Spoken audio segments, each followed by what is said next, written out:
Buenas tardes, compañeros. Nosotros somos el equipo conformado por la licenciada Ishel Navarro de Dios, la licenciada Teresita de Los Ángeles Angulo Pérez y una servidora, la licenciada Viridiana Ocaña Martínez. Dentro de la materia de didáctica de la maestría en educación abordaremos la unidad 2. El tema principal es las características principales del proceso de enseñanza-aprendizaje.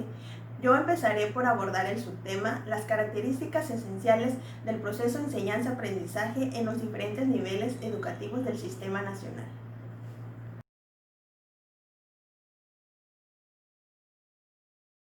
El proceso de enseñanza-aprendizaje en el nivel preescolar se basa principalmente en el lenguaje.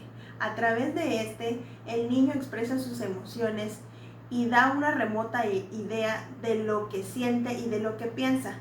Es decir, empieza a dar ideas de cómo es el mundo que lo rodea. La educadora es la mayor facilitadora de este medio. Es decir, a través de ella los niños comunican lo que piensan. En este nivel educativo se pretende explotar al máximo la creatividad del niño. Se establecen reglas fuera y dentro de clase, es decir, el niño empieza a desarrollar las formas de comportarse en casa, en la escuela, en la calle. También empiezan En este nivel educativo, las actividades del proceso de enseñanza y aprendizaje estimulan la curiosidad del niño, hacen que tengan confianza en su seguridad afectiva, que trabajen en grupo, que desarrollen al máximo su creatividad. Ahora analizaremos el proceso de enseñanza y aprendizaje en el nivel educativo primario. Este nivel educativo tiene 3 pilares fundamentales, que es la familia, la escuela y la comunidad. La familia enseña modelos de conducta, es decir, nuestros padres son los primeros que nos enseñan valores, que nos enseñan cultura, que más adelante son reforzados en la escuela. Es decir, la escuela propicia aprendizajes para que los alumnos adquieran conocimiento.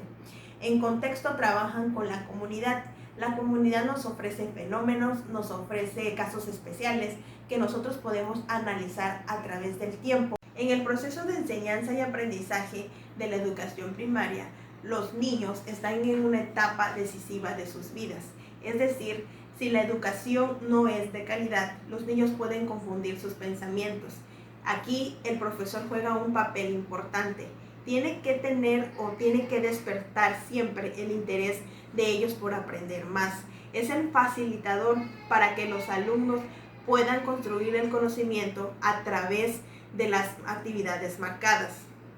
En el proceso de enseñanza y aprendizaje de la educación secundaria, se hace mucho énfasis en las habilidades cognitivas de los alumnos. Se diseñan actividades que son capaces de desarrollar la habilidad en el alumno de formar grupos de autoconfianza, de establecer relaciones afectivas, así como desarrollar el pensamiento crítico y aprender a evaluar sus emociones. Aquí el alumno empieza a dar ideas del mundo que lo rodea a través de la ética, a través de los valores y a través de las reglas y pautas que se establecen en la escuela secundaria. En el nivel educativo secundaria, el proceso de enseñanza y aprendizaje hace énfasis en las materias impartidas.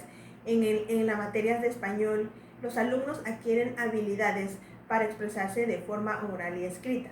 En las materias de matemáticas, los alumnos aprenden actividades donde el álgebra y la aritmética son características principales. Se imparten otras materias como son las ciencias, la ética y los valores. Es decir, a través de estas ciencias complementarias, los alumnos aprenden a analizar el mundo que los rodea, los fenómenos sociales, los fenómenos naturales. El profesor aquí juega un papel importante, ya que debe emerger un ambiente de cordialidad y respeto. En este nivel educativo, el proceso de enseñanza y aprendizaje tiene 3 factores fundamentales, que son los alumnos, los docentes y los contenidos curriculares. Los alumnos que son o somos las personas que obtenemos el conocimiento a través de los aprendizajes. Los contenidos curriculares y los docentes emergen una unión. Es decir, el docente es el principal orientador del alumno, ayuda al alumno a crear conceptos nuevos y a formar ideas generalizadas de las nuevas materias impuestas en el contenido curricular. En este nivel educativo, el proceso de enseñanza y aprendizaje tiene tres finalidades. La primera finalidad es la finalidad formativa. En esta finalidad le permite al alumno hacer análisis en los diferentes fenómenos de la sociedad, así como tomar conciencia. En la finalidad propedéutica, aquí a los alumnos se les brindan conocimientos previos a la universidad, es decir, los alumnos son preparados para recibir conocimientos nuevos. En la finalidad de preparación para el trabajo, aquí los alumnos hacen contacto con las primeras empresas, instituciones que tienen como una especie de unión con las preparatorias, es decir, aquí se hace el uso del servicio social y la práctica para poder emerger a los alumnos en la conceptualización del trabajo. Es decir, aquí los alumnos adquieren sus primeras habilidades y sus primeras relaciones laborales. Lo primordial de este nivel educativo es la formación de personas en los distintos campos de la ciencia. Es decir, nosotros tenemos la autonomía, tenemos la decisión propia de elegir en qué campo de la ciencia nos queremos realizar. Está en el campo de la industria, de las actividades económicos administrativas, de la educación, de las ciencias políticas. Es decir, a nosotros aquí a través de la licenciatura, la maestría, el doctorado y la especialidad obtenemos conocimientos mayores que más adelante nos servirán en nuestra formación profesional. Aquí el proceso de enseñanza-aprendizaje es diferente a los niveles ya explicados. El docente forma parte de esta interacción principal. Aquí, por ejemplo, el docente, la forma de evaluarlo es a través de exámenes de conocimiento, del desarrollo de ensayos, de investigaciones de campo. Aquí nosotros obtenemos la habilidad para realizar análisis críticos, es decir, nosotros investigamos con profundidad, además que aquí se hace un cierto énfasis en el campo de la cultura. Muy buenas tardes, mi nombre es Teresita de los Ángeles Angulo Pérez y vamos a continuar con el tema de la unidad número 2, el cual abarca el 2.2, las bases nociológicas, psicológicas y didácticas del proceso de enseñanza y aprendizaje. Vamos a hablar sobre las bases nociológicas, también llamadas teorías del conocimiento. Es preciso que busquemos el concepto de nociología, el cual tenemos que es la disciplina filosófica que estudia la evaluación crítica de los problemas del conocimiento en general. También es preciso mencionar el término de conocimiento, el cual encontramos que es la representación adecuada en el pensamiento humano de las propiedades esenciales del objeto, es decir, todo el conocimiento que se va realizando respecto al objeto. Otro punto muy importante dentro de las bases nociológicas son los elementos del conocimiento, el cual se divide en dos, el objeto cognoscible y el sujeto cognoscente. El objeto cognoscible hace referencia al objetivo donde se centra la atención del sujeto cognoscente, es decir, el sujeto analiza cuál es el objeto y a través de eso obtiene el conocimiento. Por otra parte está el sujeto cognoscente, el cual es el elemento activo que mediante la práctica capta el conocimiento y a través de este forma la representación o la idea para formular el concepto.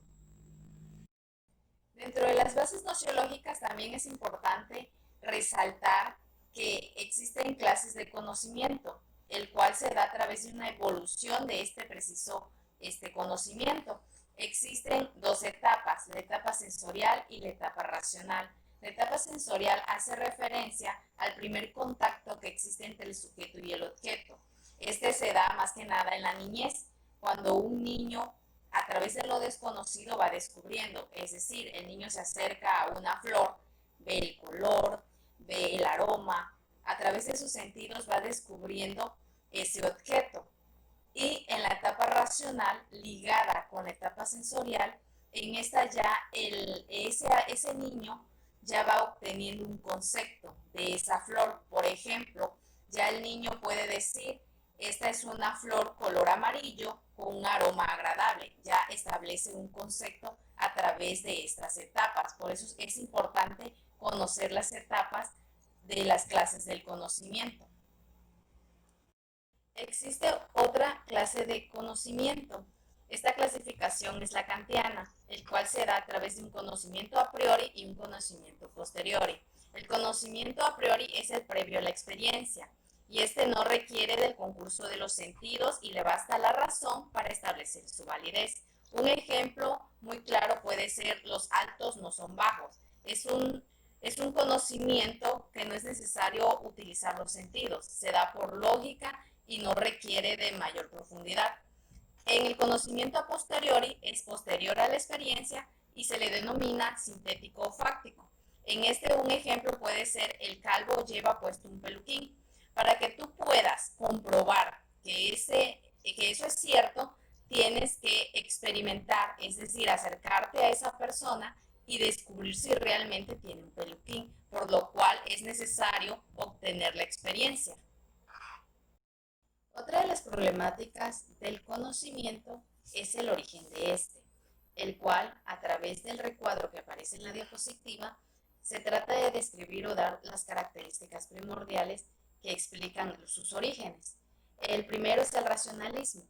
Explica que son ideas innatas o aprendidas a través de experiencias anteriores o previas y a través de ellos se crean sus leyes o normas o principios.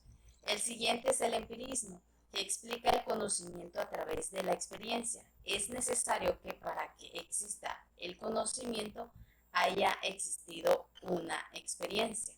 El apriorismo hace noción a los dos tipos o las dos etapas antes mencionadas, que es la sensorial y la racional. En esta es importante tener la experiencia, pero asimismo tener el conocimiento a través de los sentidos, lo cual logra hacer una conceptualización del objeto. Otra de las bases que vamos a analizar son las psicológicas, en las cuales se realiza el análisis de las formas de aprender y de enseñar y la efectividad de las intervenciones educativas con el objeto de mejorar el proceso educativo. Dentro de las bases psicológicas vamos a estudiar diversas cuestiones, las cuales son importantes tomarlas en cuenta en el proceso educativo o en el proceso de enseñanza-aprendizaje. Algo principal es conocer al alumno, es decir, tener en cuenta las características del sujeto cognoscente. ¿Por qué? Porque a raíz de esta vamos a establecer una interacción educativa entre el maestro-alumno, el alumno-alumno y entre el contexto educativo. También es importante tener en cuenta el ámbito familiar, la estructura y el contexto a nivel social en cómo se desarrolla el alumno, ya que todo esto va a contribuir a que se ejecute de una forma muy importante y muy viable este proceso de enseñanza. Dentro de la psicología se estudian diversas teorías, las cuales se analizan en 4 perspectivas. La conductista es a través de un estímulo y respuesta, un comportamiento siendo condicionados. En la perspectiva cognitiva es a través de creencias, recuerdos, motivaciones y emociones que se da una construcción mental. A través de esto, el alumno desarrolla la capacidad para procesar esta información y realizar esa percepción. En la sociocognitivista se da un cambio de conducta a raíz de la relación con otras personas. Por eso se le llama sociocognitivista, porque se da a través de la interacción con la sociedad. Otra de las perspectivas es la constructivista, que es el conocimiento construido o la construcción de conocimientos. Esta se da a través de experiencias pasadas y presentes. Vygotsky hace relación sobre el establecimiento y la interacción de los adultos con el alumno o con el individuo.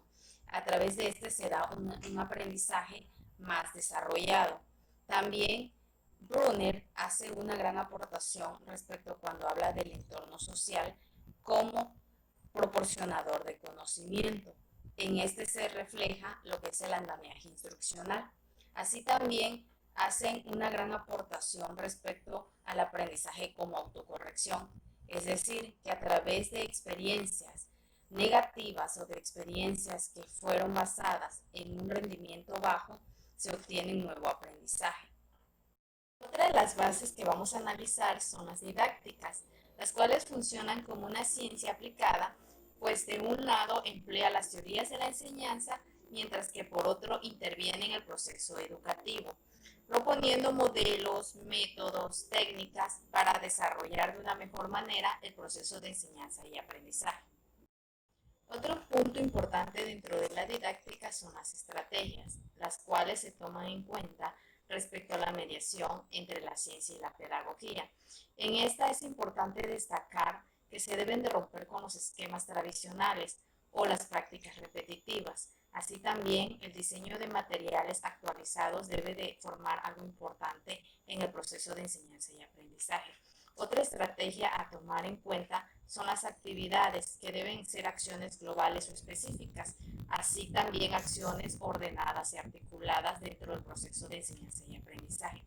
Algo importante es también organizar, ya sea un curso o temas específicos, la incorporación de métodos y técnicas adecuadas.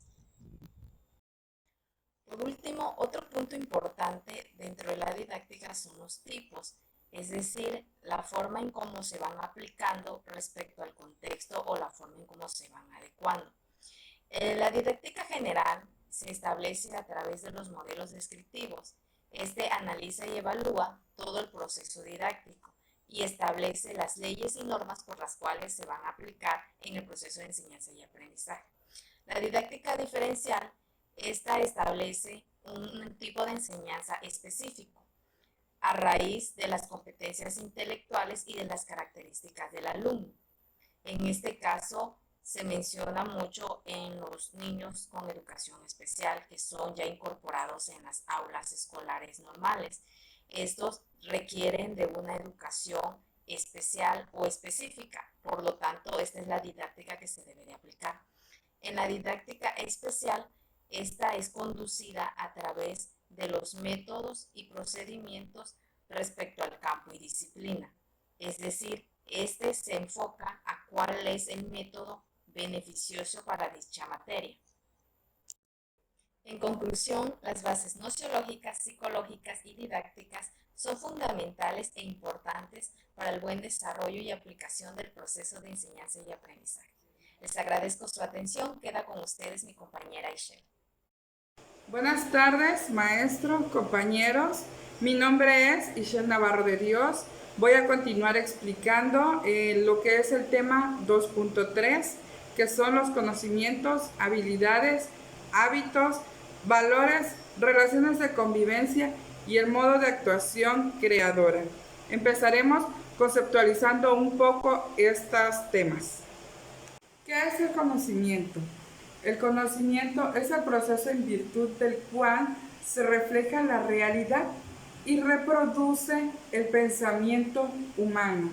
Dicho proceso está condicionado por el devenir social y se halla indisolublemente unido a la práctica. Podemos recalcar que el conocimiento no lo aportamos o no lo traemos desde que nacemos, sino más bien al contrario, lo vamos adquiriendo paulatinamente de acuerdo al entorno en el que nos desarrollemos, ya sea el entorno social, familiar y escolar. De todos ellos vamos adquiriendo ese conocimiento para posteriormente llevarlo a la práctica.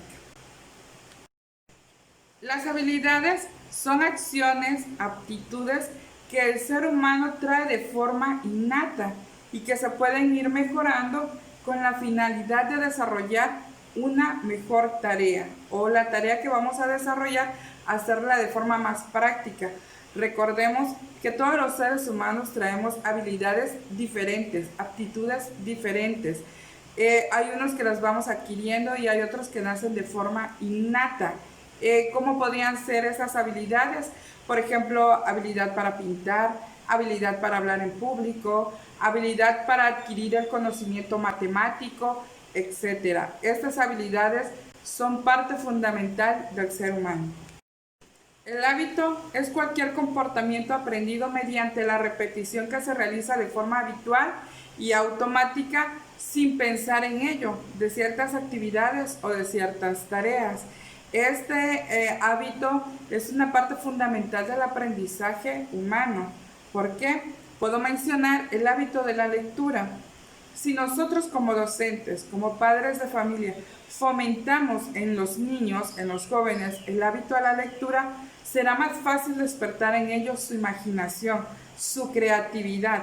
¿Para qué? Para que al momento de que ellos adquieran o donde están leyendo, están adquiriendo esos conocimientos, lo puedan llevar a la práctica. Para la formación de un hábito encontramos tres aspectos fundamentales. El primero es el deseo. En él encontramos la motivación, el querer hacer algo, el querer hacer alguna actividad. El segundo es el saber cómo lo voy a hacer, qué puedo hacer y por qué lo voy a hacer. Y el tercero encontramos lo que es la práctica, ya es la habilidad que adquirimos de hacer algún hábito. Les vuelvo a comentar el hábito de la lectura. Primero tenemos que encontrar en los niños la motivación. Segundo, el saber. Yo le tengo que indicar cómo lo va a hacer, qué va a leer, qué tipo de historietas, qué tipo de mensajes. Y la práctica es el conocimiento que va a adquirir a través de este hábito.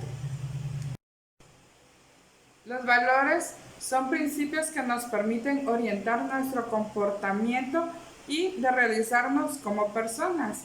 Además, que son creencias que nos ayudan a definir entre un acto bueno o un acto malo, o un comportamiento bueno o un comportamiento malo. Con los valores alcanzamos una satisfacción y una plenitud cuando los ejercemos adecuadamente. Obviamente, estos valores nos ayudan a vivir de forma armónica, de forma pacífica en nuestra sociedad, en nuestro entorno en el que nos desarrollamos. Las relaciones de convivencia. Estas vienen desglosadas primero desde la familia. ¿Cómo es la relación familiar de convivencia que tiene el alumno? ¿Para qué? Para que eso se refleje en la convivencia escolar. Esta convivencia escolar es una condición constitutiva de la calidad de la educación. ¿Por qué? Porque nos permite trabajar en equipos, nos permite trabajar de forma pacífica, de manera armónica con los alumnos, no generando conflictos, no generando problemas. Estas relaciones de convivencia van aunadas a los valores. Los valores, como decíamos anteriormente, son esos principios que rigen: respeto, responsabilidad, amor, etc. Y eso en el aula escolar lo vamos a ver reflejado en nuestros niños. Recuerden que las relaciones de convivencia no es nada más un asunto entre docente y alumno. Es una relación entre el alumno, docente, personal administrativo, personal directivo, personal de apoyo y principalmente el de los padres. Si los padres en su casa no llevan esas relaciones de convivencia familiar sana con sus hijos, de nada sirve. ¿Por qué? Porque eso lo vamos a ver reflejado en alumnos o en profesionistas que en un futuro van a ser un conflicto para la sociedad. El modo de actuación creadora es un sistema de acciones de la actividad pedagógica generalizadora que modela una ejecución competente y creativa consigo misma en la sociedad. En pocas palabras, son aquellas actividades o recursos que el docente va a ejercer en la práctica con el alumno. Recordemos, no todos los alumnos tenemos la misma forma de aprendizaje. Encontramos a los alumnos visuales, kinestésicos y auditivos, y sobre ello se basa el docente a realizar actividades para su aprendizaje. Aparte, que despierta en los alumnos la creatividad y sobre todo la formación de su personalidad, que es autotransformadora. Para ampliar un poco lo que es el tema 2.3, Me gustaría mencionar cuáles son los elementos del proceso de enseñanza-aprendizaje. La planeación, este consta de los objetivos, que es el fin a donde se quiere llegar. Las competencias, en esta encontramos los que son las habilidades y conocimientos del alumno. Encontramos también lo que son las estrategias de enseñanza. Asimismo, en segunda fase encontramos lo que es el aprendizaje y en tercera fase lo que es la evaluación. Profundizando un poquito más en lo que son las competencias dentro del elemento del proceso enseñanza y aprendizaje, encontramos que de aquí emanan 5 vertientes que en cada una fueron los conceptos que mencioné: conocimiento, hábitos, habilidades, valores y las relaciones de convivencia. Una de ellas, o una vertiente, es el proceso de aprendizaje permanente. Esta es todos los conocimientos que el alumno adquirió durante todo el proceso en el que estuvo el docente transmitiéndole dichos conocimientos. Encontramos el de manejo de la información. Aquí el estudiante pudo identificar, analizar y visualizar la información y sobre todo pudo sistematizarla, sacar lo más importante, y eso creó una habilidad o una destreza dentro del alumno. Encontramos para la vida en la sociedad, aquí totalmente son la ejecución de los valores. Valores que a los estudiantes los hacen vivir de manera armónica y pacífica en su entorno. Cuando ya el estudiante es profesional, lo viene ejerciendo en lo que es la vida laboral. Encontramos otra vertiente que es para la convivencia, aunado igual a la anterior. Si el alumno convive de una forma sana con sus demás compañeros, con su familia, créanme que son alumnos que realmente percibieron y adoptaron todos estos conocimientos previos que el docente les dijo.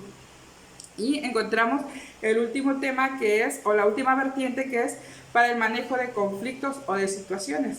Aquí el alumno aprende a tomar decisiones que previamente fueron compartidas por parte del docente.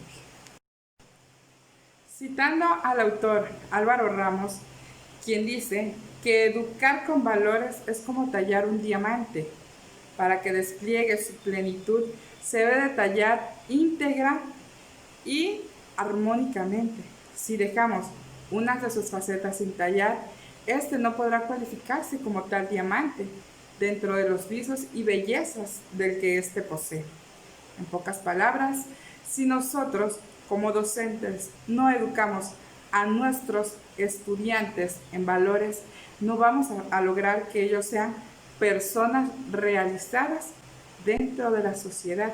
Y cuando hablamos de personas realizadas, hablamos principalmente de una palabra que se llama empatía, que esto logra una sana convivencia y aúna todos y cada uno de los conceptos antes mencionados. Ya para concluir este tema, vemos que hoy en día la educación enfrenta un gran desafío en este proceso de enseñanza y aprendizaje en todos los niveles educativos: preescolar, primaria, secundaria, preparatoria y universidad, en el cual el docente es el principal protagonista, ya que actúa como mediador, facilitador y guía de este proceso de enseñanza-aprendizaje, a través de 2 elementos claves: motivación y comunicación, las cuales debemos de ejercer día a día para conocer bien a nuestros alumnos. Las relaciones de convivencia y valores aunan cada uno de los conceptos que se enmarcaron. ¿Por qué? Porque una sana convivencia en el área escolar refleja que es una sana convivencia familiar. Debemos educar a nuestros alumnos con valores. ¿Por qué? Porque ellos son el futuro de México. Tenemos que educar en ellos el valor principal: respeto, responsabilidad y sobre todo la empatía. Saber que ellos pueden ayudar a los demás y ponerse en el lugar de los demás. Este proceso de enseñanza y aprendizaje no solo es de conocimientos, es de todo lo que vamos adquiriendo día a día. Este conocimiento, recuerden que no lo traemos desde que nacemos, lo vamos aprendiendo poco a poco. Se despide de ustedes una servidora, licenciada Ishel Navarro de Dios. Agradezco también a mis compañeras que me antecedieron, licenciada Viridiana Ocaña Martínez y a la licenciada Teresita Angulo. Gracias y espero vernos pronto. Cuídense.